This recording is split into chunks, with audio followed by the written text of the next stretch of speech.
On the 1st of July, 1946, an American aircraft dropped an atomic bomb over a lagoon in the Central Pacific.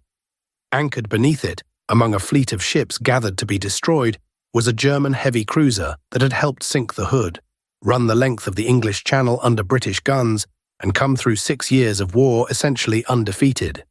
Her name was Prince Eugen. She survived that bomb. 3 weeks later, she survived a second one, detonated underwater. What finally killed her was a leak nobody was allowed to fix. She is still there today, upside down in shallow water, and one of her propellers now stands in a memorial park on the German coast. The submarines have their own story, and so do the tanks. This is what happened to the ships on the surface. When Germany surrendered in May 1945, the fleet that had been built to challenge the Royal Navy barely existed. Bismarck had been gone since 1941. Scharnhorst had been sunk off the North Cape at the end of 1943.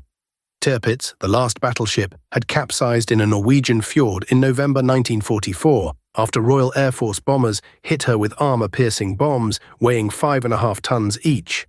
Somewhere around 1,000 of her crew died inside the overturned hull. What was left was a handful of cruisers, a few dozen destroyers and torpedo boats, and several hundred smaller craft. Most of the large ships were not sunk in battle at all.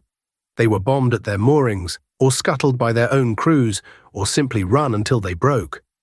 The last months of the war gave the surviving ships one final job, and it was not fighting. As the Red Army moved into East Prussia and Pomerania, the German Navy ran a mass evacuation across the Baltic. Prince Eugen, Admiral Scheer, Lützow, Admiral Hipper and the training ships carried civilians west, and their guns fired inland to cover the retreat. Estimates vary widely, but the operation moved well over 1 million people. It was the most useful thing the surface fleet did in the entire war, and it happened after the war was already lost. Then the ports themselves were bombed. On the night of the 9th of April, 1945, British bombers hit Kiel. Admiral Scheer took direct hits in dry dock and rolled over. She was partly cut up where she lay, and when the basin was filled in during the rebuilding of the city, the rest of her was buried under it. A pocket battleship that had raided shipping across 2 oceans ended as fill under a Kiel quayside, and she is still down there. Admiral Hipper was wrecked in the same port and broken up over the following years. Lützow was sunk in shallow water at Swinemünde and left sitting on the bottom with her turrets above the surface, still firing at Soviet troops until her ammunition ran out. Gneisenau, already stripped of her guns after bomb damage in 1942, was towed to Gotenhafen and scuttled across the harbour entrance as a blockship. Her main turrets had been removed and installed in coastal forts in Norway, where one of them still sits inside a hill above the sea, complete and intact, decades after the ship it belonged to was cut up for scrap. That left the ships that were still floating on the day of the surrender, and those were the ones the victors wanted. At Potsdam, Britain, the United States and the Soviet Union agreed to divide the surviving German warships between them in 3 equal shares. In December 1945, in Berlin, the allocation was settled by drawing lots. Most of what the Western Allies received was towed out and sunk, or sold for scrap, because nobody needed obsolete German hulls in a navy that had just finished building thousands of its own ships. Britain disposed of a large part of its share in deep water off Norway. 2 ships escaped that fate, and they went in opposite directions. The light cruiser Nürnberg was handed to the Soviet Union at Wilhelmshaven at the beginning of 1946, sailed east with a mixed crew, and was renamed Admiral Makarov. She served in the Soviet Baltic Fleet for well over a decade, as a training ship and a flagship, before being taken out of service at the end of the 1950s and scrapped. She was the only major German warship to have a real career under another flag.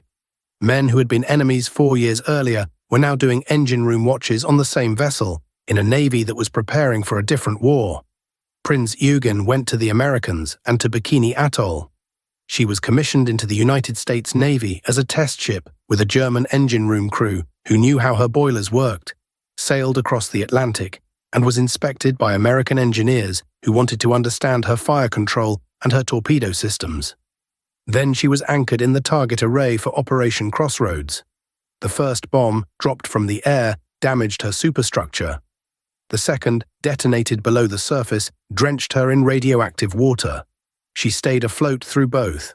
She was towed to Kwajalein Atoll, where she began taking on water through a leak in her stern. She was too contaminated for anyone to board safely and repair, and there was no dry dock. In December 1946, she was beached, rolled over, and settled upside down in shallow water, with her stern and her propellers standing above the surface. She is still there. In 1979, one of her 3 propellers was cut free and shipped to Germany, where it stands today at the Naval Memorial at Labeau, near Kiel, as a monument to the sailors of both World Wars. And in 2018, more than 70 years after she capsized, an American salvage operation pumped roughly 250,000 gallons of fuel oil out of her hull because the wreck had started to leak into the lagoon and the atoll's water was at risk. The last German heavy cruiser had become an environmental problem. The aircraft carrier never even got that far. Graf Zeppelin was launched in 1938 and never finished. Work started and stopped for years while Goering and the Navy argued over who would control the aircraft. She was scuttled in shallow water near Stettin in April 1945, raised by the Soviets, loaded with captured munitions, and used as a target for bombs and shells in the Baltic in the summer of 1947. For decades, nobody was certain exactly where she had gone down. A Polish survey ship found the wreck in 2006, sitting upright on the seabed north of the coast, the only aircraft carrier Germany ever built. The smaller warships had a completely different post-war career because, unlike the capital ships, they were still useful. Germany's surviving destroyers and torpedo boats were divided under the same 3-way split, and this time the new owners kept them and sailed them. France took several, gave them French names and French crews, and ran them in the French Navy into the 1950s. Britain took others, used one as a trial ship for new equipment, and disposed of the rest once the testing was finished. The Soviet Union absorbed its share into the Baltic Fleet. For a decade after the war, ships built in German yards for the Kriegsmarine were putting to sea under 3 different flags, in 3 navies that were by then preparing for a war against each other. The strangest survivals were not warships at all. Germany had built 3 large sail training ships in the 1930s, square riggers used to teach seamanship to naval cadets. All 3 came through the war, and all 3 were handed over as reparations. One went to the Soviet Union and sailed for decades as a Soviet training vessel before eventually returning to Germany as a museum ship. One passed through American hands to Brazil and later still to Portugal, where she remains the Navy's training ship today. The third was sailed across the Atlantic by a mixed American and German crew and commissioned into the United States Coast Guard. She is still in service. Essentially every American Coast Guard officer of the last 75 years has spent time aboard her, learning to handle sail. She was launched in Hamburg in 1936 and named after a Nazi Party martyr, and her original purpose was to train the officers of Hitler's navy. Of everything Germany put in the water before the war, the vessel with the longest active career by an enormous margin is a sailing ship that has spent 3/4 of a century training American officers. There was one more group, and it is the part of this story that almost nobody tells. The Baltic and the North Sea were full of mines. Hundreds of thousands of them laid by both sides in shipping lanes that Europe needed open if it was going to be fed. The Allies had the charts, but the men who had laid many of those minefields were German, and their small ships were still afloat. So instead of disarming them, the Allies put them back to work. The German minesweeping administration was formed in the summer of 1945 under British control. At its height, it employed around 27,000 German personnel and several hundred vessels, sweeping mines under Allied orders, in German uniforms stripped of their insignia months after the surrender. Men died doing it. The organization ran until the end of 1947. Those crews were not supposed to become anything. Germany was not permitted a navy. But when West Germany was rearmed in the middle of the 1950s and the Bundesmarine was created, a large share of its first officers and its first hulls came out of that minesweeping service. The new German Navy did not begin with a battleship or a treaty. It began with the men who had spent the post-war years clearing up the war's leftovers, working boats that had been too small and too useful to be worth sinking.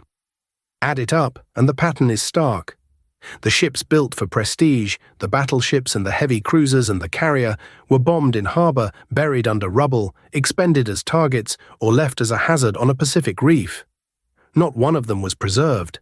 Germany kept no memorial ship from the Second World War, the way Britain kept Belfast or America kept Missouri, because there was nothing left anyone wanted to keep, and no appetite to keep it. What survived instead were the propeller at Labo, a gun turret in a Norwegian hillside, an upturned hull off Kwajalein, and a fleet of minesweepers whose crews became the core of a navy that exists today. The largest warships Germany ever built are gone almost without trace.